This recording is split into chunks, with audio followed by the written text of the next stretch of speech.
दोस्तों, इंडिया में जितने भी एग्ज़ाम होते हैं SSC, railway, UPSC, BPSC, JPSC, जहाँ भी आप कॉम्पिटिटिव एग्ज़ाम में बैठते हो वहाँ पे आपका साइंस का एक दो क्वेश्चन कंफर्म आता है। और स्पेशल अगर बात करें हम रेलवे का, तो रेलवे का कोई भी ऐसा एग्ज़ाम नहीं है जिसमें 5 से 10 से 15 क्वेश्चन एग्ज़ाम में नहीं आते हैं। तो आपको साइंस का जो क्वेश्चन है उसको आप पढ़ सकते हैं, कर सकते हो आप थ्योरी के रूप में भी, और उसको आप पढ़ सकते हो एमसीक्यू के रूप में भी। तो आप थ्योरी के रूप में कहीं भी पढ़े हो, आपको टेस्ट देने के लिए पिंटू क्लासेस पटना पर आ ही जाना है, क्योंकि इसमें आपको रेलवे में जितने भी 28 साल का संकलन दिया हुआ ये सब हम बुक से लिए हैं। कहे कि भैया तुम अपने से क्वेश्चन बनाया, नहीं, ये सारा हम बुक से कलेक्शन किए हैं। ऐसे क्वेश्चन जो कई बार रिपीट कर चुके हैं, हमारे पास यहाँ बुक भी रखा हुआ है। तो जो क्वेश्चन कई बार रिपीट हो चुके हैं, जिसका आने का संभावना 100% है एग्जाम में, उसका संकलन किए हुए हैं और आपको हम डेली टेस्ट करवाएंगे। और वहाँ पे 25 क्वेश्चन आपसे पूछा जाएगा और 25 में आप कितना क्वेश्चन का आंसर दे पाते हैं, आपको उसका आंसर कमेंट बॉक्स में बताना है।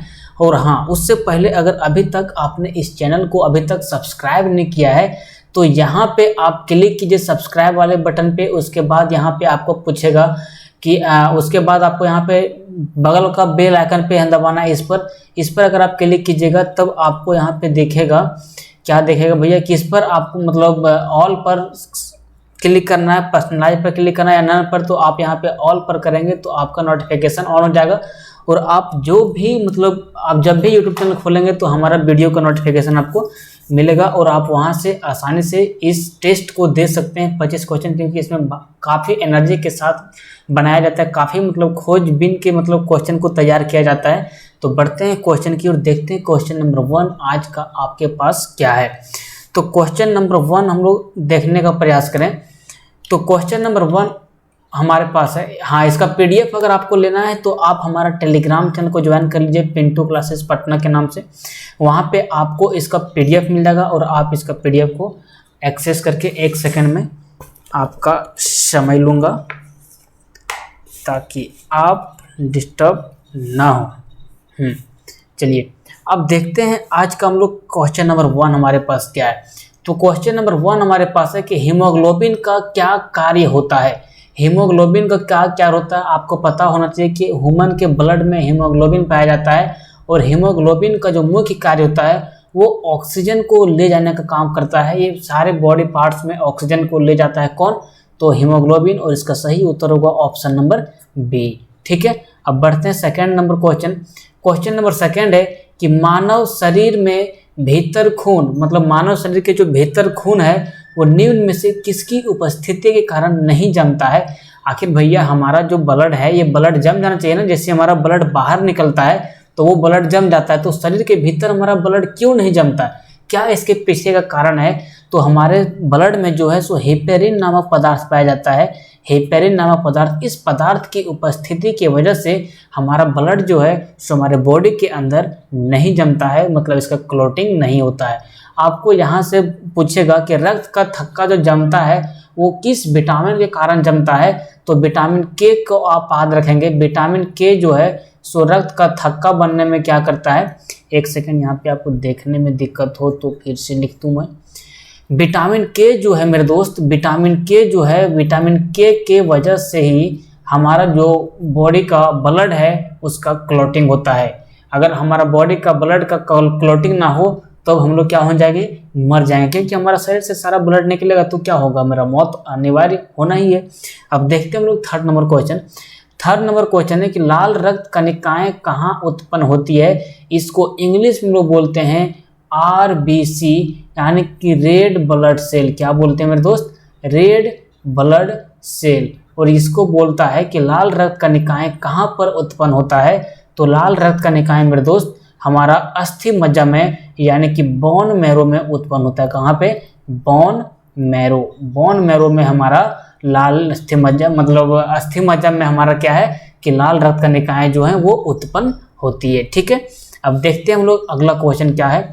बोलता है कि जीव विज्ञान यानी कि बायोलॉजी, जीव विज्ञान को हम लोग क्या बोलते हैं भैया, जीव विज्ञान को हम लोग इंग्लिश में बोलते हैं बायोलॉजी। तो यहाँ पे बोल रहा है कि बायोलॉजी जो शब्द है, ये जो बायोलॉजी हम लोग अभी पढ़ते हैं, ये जो शब्द है इसका सर्वप्रथम नाम किसने दिया था, तो इसका सर्वप्रथम नाम दिया था अरस्तु ने। किसने मेरे दोस्त? अरस्तु ने। अरस्तु ने सर्वप्रथम जीव विज्ञान का जो नाम दिया था, जीव विज्ञान शब्द की जो परिकल्पना किया था, वो अरस्तु ने किया था। ठीक है, अब आगे बढ़ते हैं क्वेश्चन नंबर 5। क्वेश्चन नंबर 5, चिकित्सा शास्त्र का जनक किसे कहा जाता है? मेडिकल साइंस का जो जनक कहते हैं उसे किसे कहते हैं? तो इसका सही उत्तर होगा ऑप्शन नंबर सी, हिप्पोक्रेटस को। हिप्पोक्रेटस को जो है वो चिकित्सा शास्त्र यानी कि मेडिकल साइंस का जनक के नाम से जाना जाता है। ठीक है, अब आगे बढ़ते हैं क्वेश्चन नंबर 6 की ओर। मनुष्य के जीवन काल में कितने बार 2 दांतें निकलती है? इस क्वेश्चन में थोड़ा सा डॉट है, इसका सही उत्तर तो होगा भैया 2 बार। एक बार आप चेक कर लीजिएगा कि मनुष्य के जीवन काल में कितनी बार 2 दांत निकलते हैं। इसका सही आंसर 2 बार ही होगा, कंफर्म है। मनुष्य के जीवन काल में कितने बार 2 दांत निकलते हैं? तो 2 बार। ठीक है, अब आते हैं क्वेश्चन नंबर 7 की ओर। मनुष्य के शरीर में हृदय को एक बार धड़कने के लिए कितना समय लगता है?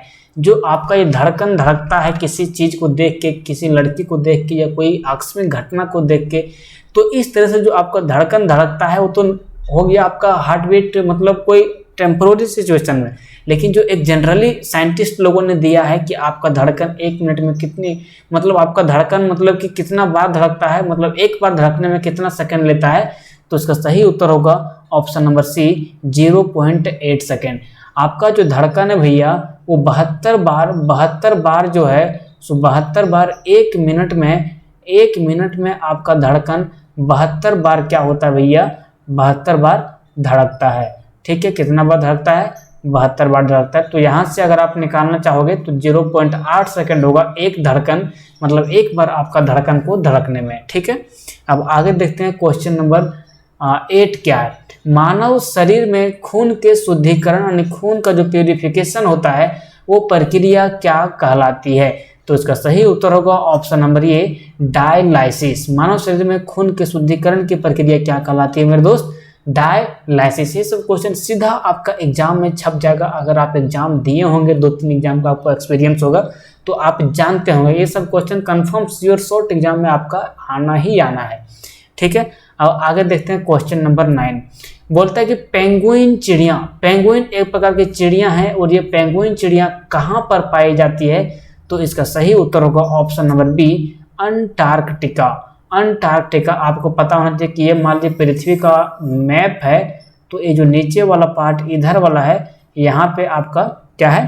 अंटार्कटिका है, और इधर आपका क्या है? आर्कटिक है। ठीक है, इधर आपका है एशिया पड़ जाता है, इधर आपका उत्तरी अमेरिका, इधर आपका दक्षिणी अमेरिका, यहाँ पे आपका यूरोप पड़ जाता है, यहाँ पे आपका अफ्रीका पड़ जाता है, यहाँ पे एशिया पड़ जाता है। तो ये आप जानते हो अगर आप वर्ल्ड मैप पढ़े होंगे तो इसका सही उत्तर होगा ऑप्शन नंबर बी, अंटार्कटिका। ठीक है, अब आगे देखते हैं क्वेश्चन नंबर 10।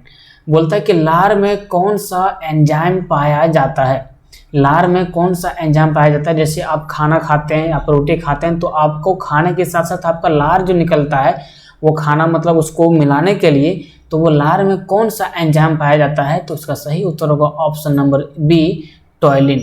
टॉयलेट से आपको याद रखना है टॉयलिन, और टॉयलिन कहाँ पे पाया जाता है मेरे दोस्त? लार में पाया जाता है। ठीक है, अब क्वेश्चन नंबर 11 देखते हैं कि पाचन क्रिया में प्रोटीन किस पदार्थ में बदल जाता है? जब आपका भोजन पचता है और उससे जब प्रोटीन निकलता है तो वो प्रोटीन फिर किस में बदल जाता है, किस में वो चेंज हो जाता है? तो इसका सही उत्तर होगा ऑप्शन नंबर सी, अमीनो अम्ल में, अमीनो एसिड में बदल जाता है जब आपका भोजन प्रोटीन से आगे की ओर बढ़ता है तब। ठीक है, अब आगे देखते हैं क्वेश्चन नंबर 12। स्वस्थ मनुष्य में प्रति मिनट मतलब कि 60 सेकंड में हृदय कितनी बार धड़कता है? तो इसका सही उत्तर होगा ऑप्शन नंबर ए, 72 बार। स्वस्थ मनुष्य में प्रति मिनट जो हृदय धड़कता है वो कितनी बार धड़कता है मेरे दोस्त? 72 बार धड़कता है। ठीक है, अब आगे देखते हैं क्वेश्चन नंबर 13। निम्नलिखित में से कौन आयोडीन का उत्तम स्रोत है? यहाँ पे थोड़ा सा टाइपिंग मिस्टेक है, तो यहाँ पे हो जाएगा उत्तम स्रोत है। निम्न में से कौन आयोडीन का उत्तम स्रोत है? तो इसका सही उत्तर होगा ऑप्शन नंबर ए, शैवाल। शैवाल जो है सो आयोडीन का क्या है मेरे दोस्त? उत्तम स्रोत है। अगर आप ये बुक नहीं खरीदे हैं, आपको लुसेंट और आपका स्पीडी और आपका घटना चक्र, तो उसका लिंक आपको हम डिस्क्रिप्शन में दे देंगे, वहाँ से आप इसको बाय कर लीजिएगा और डेली पढ़िएगा और डेली आप टेस्ट दीजिएगा और चेक कीजिएगा कि आपका कितना नंबर इस टेस्ट में आता है। ठीक है, अब आगे देखते हैं क्वेश्चन नंबर 14। सीमेंट और अस्थियां, सीमेंट जो आप ढलाई वगैरह में यूज करते हो घर बनाने में, और अस्थियां जो आपका ये हाथ में हड्डी रहता है उसका, तो सीमेंट और अस्थियां दोनों में विद्यमान होती है, मतलब दोनों में क्या उपस्थित रहता है, तो दोनों में उपस्थित रहता है भैया कैल्शियम। क्या? कैल्शियम। ठीक है, और आगे बढ़ते हैं क्वेश्चन नंबर 15 की ओर। भोपाल गैस दुर्घटना में किस गैस का रिसाव हुआ था? तो इसका सही उत्तर होगा option number A, methyl isocyanide. कभी कभी इसका फॉर्मूला पूछ दिया जाता है, तो इसका फॉर्मूला होता है CH3NC इसका होता है फॉर्मूला मिथाइल आइसोसाइनाइड का। ठीक है, चलिए आगे बढ़ते हैं क्वेश्चन नंबर 16 की ओर। 80% से अधिक कोशिका में पाया जाने वाला पदार्थ है। अगर कोशिका में कोई 100% पदार्थ पाया जा रहा है तो उसमें 80% जो पदार्थ होता है वो 80% मेरे दोस्त पदार्थ होता है क्या? पानी होता है। क्या होता है मेरे दोस्त? पानी होता है, यानी कि वाटर होता है। ठीक है, अब आगे बढ़ते हैं क्वेश्चन नंबर 17। मनुष्य लोहा किससे प्राप्त करता है? मनुष्य जो है वो लोहा किससे प्राप्त करता है? तो इसका सही उत्तर होगा पालक से। पालक का जो साग होता है उसमें लोहा का मात्रा काफ़ी अत्यधिक मात्रा में पाया जाता है, और इसी से मनुष्य क्या करता है? लोहा। वो लोहा नहीं जो घर बनाने के लिए हम लोग प्रयोग करते हैं या फिर कहीं पुल वगैरह बनाने के लिए प्रयोग करते हैं, वो लोहा का बात नहीं किया जा रहा है, ये शरीर में पाया जाने वाला लोहा का बात किया जा रहा है। तो आप थोड़ा सा फोकस करेंगे, थोड़ा सा सतर्क रहेंगे किसका बात किया जा रहा है। ठीक है, तो मनुष्य लोहा किससे प्राप्त करता है? तो वो पालक से प्राप्त करता है, पालक के साग से। सबसे अधिक आयरन किसमें पाया जाता है? तो इसका सही उत्तर होगा ऑप्शन नंबर डी, हरी पत्तीदार सब्जियां में। ये हर कोई जानता है कि हरी पत्तीदार सब्जियां, पालक का साग खाओ, मैक्सिमम तरह के साग आते हैं, उसको खाओ और उससे आप आयरन का मात्रा बढ़ाओ और अपने बॉडी को स्वस्थ रखो। तो इसका सही उत्तर होगा ऑप्शन नंबर डी, यानी कि हरी पत्तीदार सब्जियां। हरी पत्तेदार सब्जियों में आयरन का मात्रा क्या होता है? अधिक होता है। यहाँ से कभी कभी आपका एग्जाम में पूछ लिया जाता है कि आयरन का जो प्रतीक होता है, इसका जो कह सकते हो आप संकेत होता है वो क्या होता है? तो इसका संकेत होता है Fe, और इसका एटॉमिक नंबर पूछ लिया जाता है, इसका एटॉमिक नंबर होगा 26। ठीक है, अब आते हैं क्वेश्चन नंबर 19। दांतों में निम्न में से क्या होता है? तो ये कौन नहीं जानता है? जो पदार्थ बहुत अधिक कठोर होता है उसमें क्या पाया जाता है भैया? कैल्शियम पाया जाता है। ठीक है, तो दांतों में निम्न में से कौन सा पदार्थ पाया जाता है? तो कैल्शियम। कैल्शियम को कभी कभी एटॉमिक नंबर पूछेगा तो याद रखिएगा 20 होता है इसका क्या? Atomic number. ठीक है, इसका जो एटॉमिक नंबर होता है वो होता है कितना मेरे दोस्त? 20 होता है। ठीक है, अब आगे देखते हैं कि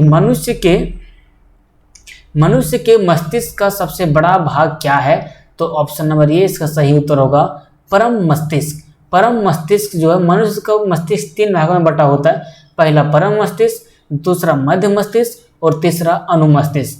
तो इसमें जो पूछ रहा है कि मनुष्य के मस्तिष्क का सबसे बड़ा भाग क्या होता है, तो इसका सही उत्तर होगा ऑप्शन नंबर ए, यानी कि परम मस्तिष्क। परम मस्तिष्क जो है सो मनुष्य के मस्तिष्क का सबसे बड़ा भाग होता है। ठीक है, अब आगे देखते हैं क्वेश्चन नंबर 21।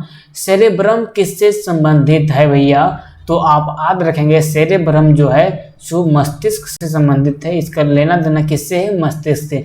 आप इसको याद कैसे रखेंगे? यहाँ जो ब्रह्म है ना, ये ब्रह्म, इसको आप बना दो ब्रेन। इसको बना दो क्या मेरे दोस्त? ब्रेन। तो ब्रेन मतलब क्या हो गया? मस्तिष्क हो गया। तो इसका सही उत्तर होगा ऑप्शन नंबर ए, मस्तिष्क, यानी कि सेरेब्रम का जो संबंध है वो किससे है? मस्तिष्क से है। ठीक है, अब आगे देखते हैं क्वेश्चन नंबर 22। स्त्रियों की नसबंदी को क्या कहा जाता है? आप जानते हैं देश की जनसंख्या काफ़ी अधिक मात्रा में बढ़ चुकी है और मानते नहीं है इन लोग, एक के बाद एक, जब तक इसका नंबरिंग मतलब जब तक इसका कैपेसिटी ख़त्म नहीं होता तब तक एकदम बढ़ाते जाता है। लेकिन आजकल की जो स्त्रियां हैं वो थोड़ी सी समझदार हो गई है। वो करती क्या है? नसबंदी करवा लेती है। तो वही यहाँ पे पूछ रहा है कि स्त्रियों की नसबंदी को क्या कहा जाता है? तो इसका सही उत्तर होगा ऑप्शन नंबर बी, यानी कि ट्यूबैक्टोमी। इसको अगर आप इंग्लिश में देखोगे तो TUBE, ट्यूबैक्टोमी ऐसे लिखेंगे ना, तो यहाँ से आप याद रखेंगे ये ट्यूब, यूट्यूब आप जानते हैं ना, यूट्यूब तो वहीं से आप याद रखेंगे ट्यूब, और वही ट्यूब से आप कर देंगे ट्यूबेक्टोमी, जो स्त्रियों की नसबंदी को कहा जाता है। ठीक है, अगला है मानव शरीर का सामान्य तापमान कितना होता है, तो इसका सही उत्तर होगा ए लेवल। आपको अभी थोड़ा सा नॉर्मल लग रहा होगा, कभी कभी लेवल आपको हाई लगेगा, क्योंकि हम सारे क्वेश्चन करवाएंगे आपका एग्जाम में, एक भी क्वेश्चन साइंस से नहीं छूटना चाहिए, ये हमारा गारंटी है। ठीक है, तो मानव शरीर का जो सामान्य तापमान होता है वो होता है आपका 37 डिग्री सेल्सियस, और यही आपको फ़ारेनहाइट में पूछ लिया जाए तो यहाँ पे होता है 98.6 डिग्री फ़ारेनहाइट। इसका एक फार्मूला होता है C/F = F-32/9। यहाँ से आप जो है सो निकाल सकते हैं सेल्सियस से फ़ारेनहाइट में और फ़ारेनहाइट से सेल्सियस में। ठीक है, अब आगे बढ़ते हैं क्वेश्चन नंबर 24। शहद में मुख्यतः होते हैं, तो शहद में मुख्यतः क्या होते हैं, तो कार्बोहाइड्रेट। जो पदार्थ आपको खाने में थोड़ा सा मीठा लगे उसमें आप 100% समझ जाइएगा कि उसमें कार्बोहाइड्रेट का मात्रा जरूर रहेगा, मतलब कार्बन और हाइड्रोजन उसमें मिक्स कन्फर्म रहेगा। ठीक है, अब देखते हैं 25।